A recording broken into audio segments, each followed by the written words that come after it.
Good morning বন্ধুরা। আজকে হলো শুক্রবার আর ঘড়িতে এখন বাজে সকাল 8টা।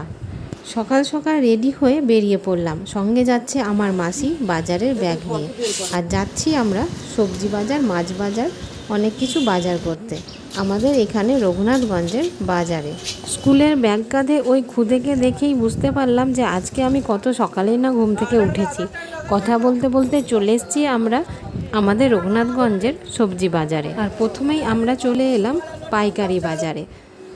আর আসা মাত্রই মাসি কিনতে শুরু করে দিয়েছে একদম টাটকা টাটকা বেগুন। অনেকটা বড় এলাকা জুড়ে এই রঘুনাথগঞ্জের সবজি বাজার। আর এই বাজারের মধ্যেই রয়েছে একদিকে খুচরো বাজার, একদিকে পাইকারি বাজার। এই পাশের গলিতেই রয়েছে খুচরো বাজার। আর এই হলো তুলসী বিহারী মন্দির। আর এই পুরো রঘুনাথগঞ্জের সবজি মার্কেটটা রয়েছে এই মন্দির চত্বরেই। আর স্বাভাবিকভাবেই সব জায়গাতেই বিশাল এলাকা জুড়ে যেমন সবজি মার্কেট হয়, এখানেও তেমনই অনেক বড় জায়গা জুড়ে সবজি বাজারটা রয়েছে। কথা বলতে বলতেই মাসির ব্যাগে আবার ঢুকে গেল পটল। তাছাড়াও আরও অনেক কিছুই টুকটাক করে ঢুকে যাচ্ছে ব্যাগে। আর সকাল সকাল এত ভিড় দেখে বোঝাই যাচ্ছে শুধু রঘুনাথগঞ্জের মানুষজনই না, আশেপাশের বিভিন্ন এলাকা থেকে এখানে আসে বাজার করতে। আর প্রত্যেকের হাতে এত ভারী ভারী ব্যাগ দেখেই বোঝা যাচ্ছে এখানকার বাজার কতটা জমজমাট। আর সকালবেলা বাজার করতে এসে যদি খিদে পেয়ে যায়, তার জন্য জলখাবারের জন্য রয়েছে বাজারের মধ্যেই এই যে লুচি পুরির দোকান। আর এই যে সব টাটকা টাটকা সবজি, এগুলো এই রঘুনাথগঞ্জেরই পাশের বিভিন্ন এলাকা থেকে সবজি বিক্রেতারা এখানে নিয়ে এসে বিক্রি করে। আর গঙ্গা নদীর কারণে এখানে সবজি উৎপাদনও বেশ ভালো হয়। তবে এক সবজি বিক্রেতার কাছ থেকে জানতে পারলাম যে একজন সবজি বিক্রেতা বিভিন্ন জায়গা থেকে বিভিন্ন রকম সবজি নিয়ে এসে এখানে বিক্রি করে। আর এদিকে দেখি মাসি এই দাদার কাছ থেকে এবার কিনে নিচ্ছে কাঁচা আম। আর এই সবজি বাজার শুরু হয় ভোরবেলা থেকে, আর 9টা-10টার মধ্যে এই সবজি বাজার কিন্তু উঠে যায়। এবার আমরা যাচ্ছি খুচরো বাজারে। এই গলির ভেতরেই রয়েছে খুচরো বাজার। এই খুচরো বাজারও কিন্তু এই সকালবেলা থেকে শুরু হয়, আর এটা মোটামুটি 12টা-1টা অবধি থাকে। তবে খুচরো বাজারই হোক কিংবা পাইকারি বাজার, কোনোটাই কিন্তু প্রতিদিন সব সময় থাকে না। এখানে প্রতিদিন সকালবেলা বসে, আবার 12টা-1টার মধ্যে বাজার উঠে যায়। আর খুচরো বাজারে গলির মুখে ঢুকতেই একজন সজনে শাক, ডুমুর এইসব নিয়ে বসেছিল। মাসি তার থেকে নিয়ে নিল ডুমুর।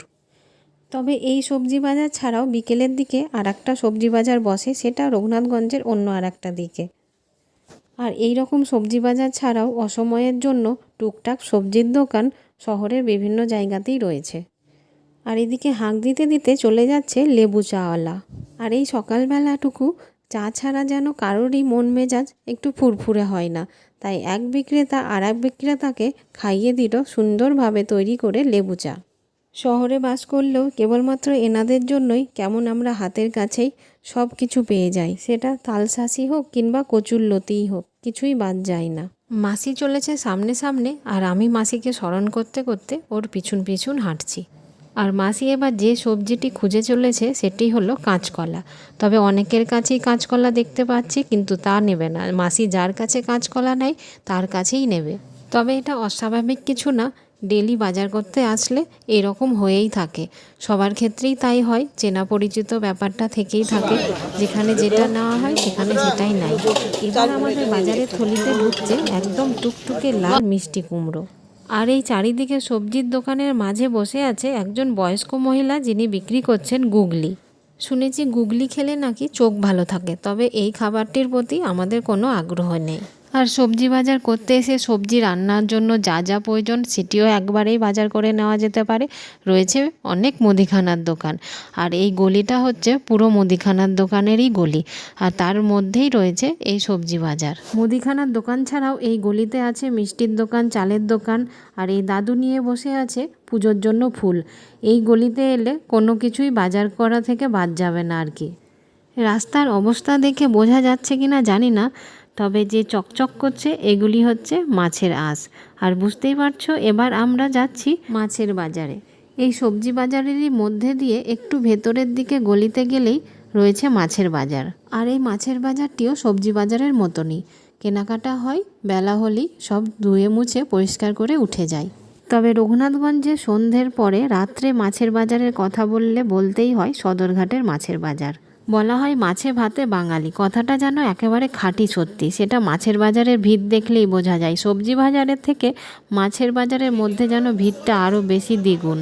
আর মাছের বাজার ঢুকতেই দেখলাম যে মাছটিকে দেখে জিভের জল অনেকেরই টসটস করে ঘচাঘচ কাটা হচ্ছে ইলিশ সুন্দরীকে।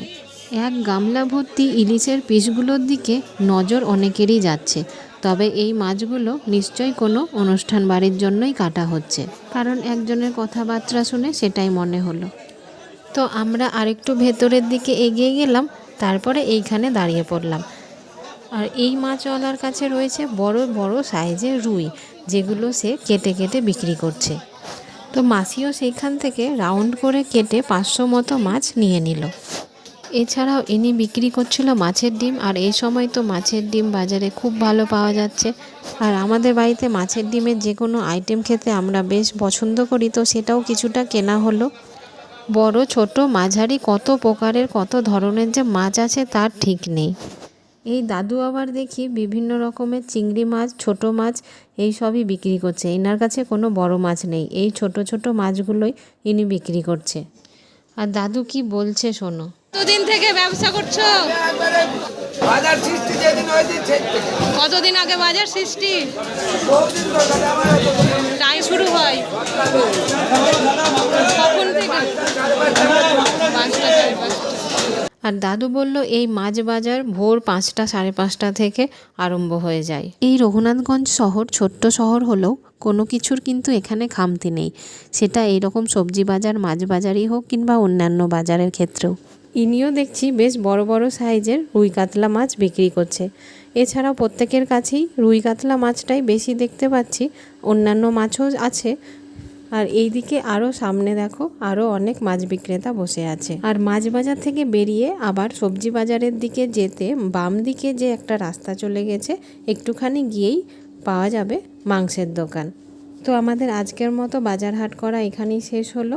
মাঝের মধ্যে এমন সকাল সকাল নিজের চোখে দেখে শুনে টাটকা টাটকা এমন শাকসবজি বাজার করলেও মনটা বেশ ভালো হয়ে যায়। এই ছিল আমার বাজার হাট নিয়ে ছোট্ট একটি ভিডিওটা কেমন লাগলো অবশ্যই কমেন্ট করে জানাবে।